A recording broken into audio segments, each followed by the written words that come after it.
بسم اللہ الرحمن الرحیم۔ حکومت نے رات 8 بجے دکانیں بند کرنے کا جو اعلان کیا ہے اس کو مسترد کرتے ہیں۔ ہم کسی صورت اس کو نہیں مانیں گے، اور اگر سختی کی گئی تو ہم اس کی مزاحمت کریں گے۔ ہم یہ بات باور کرا دیں کہ تاجر پہلے ہی مشکل میں ہے، اس کو مزید مشکل میں نہ ڈالیں۔ بجلی چوری پہ آپ قابو پائیں، جو مفت میں چل رہی ہے اس کو وہاں پہ سولر سسٹم لگائیں، کوئی طریقہ کار نکالیں ملک کو چلانے کا۔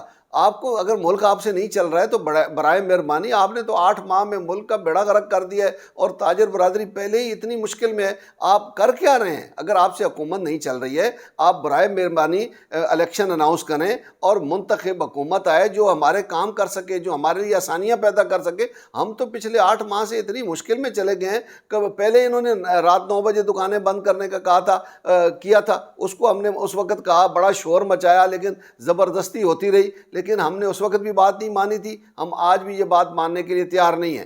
حکومت اس بات کو سمجھے کہ 6 سے رات 10 بجے تک جو پیک آورز ہوتے ہیں، ان میں جو ہم بجلی تاجر استعمال کرتا ہے، 1 کروڑ سے زیادہ تاجر ہے ملک میں، وہ اس میں سب سے زیادہ مہنگی بجلی خریدتا ہے۔ جب یہ آپ بند کر دیں گے، پیک آورز میں ہمیں بجلی نہیں دیں گے، تو پھر آئل کہاں سے لائیں گے؟ یہ بجلی بنے گی کیسے؟ توانائی پوری کیسے ہوگی؟ مجھے اس بات کی سمجھ نہیں آ رہی ہے کہ حکومت کرنا کیا چاہتی ہے۔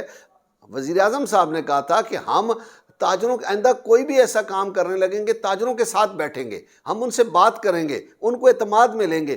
پہلے بھی آپ کو پتہ ہے کہ جب انہوں نے 3000 روپے بجلی کے بلوں میں ٹیکس لگایا تو پھر حکومت نے اس کی معذرت کی کہ ہم سے غلطی ہو گئی ہے۔ مفتاح اسماعیل صاحب نے کہا تھا، میری اب بھی گزارش ہے کہ ہمیں ساتھ بٹھائیں اور ہمارے ساتھ بیٹھ کر ہم ان کو بتاتے ہیں کہ کیا چیزیں کی جا سکتی ہیں۔ اس میں 1 گھنٹہ لوڈ شیڈنگ کی جا سکتی ہے، لیکن کاروبار بند نہیں کیا جا سکتا۔ برائے مہربانی حکومت تاجروں پر یہ قدغن نہ لگائے، ورنہ ہم سڑکوں پر ہوں گے۔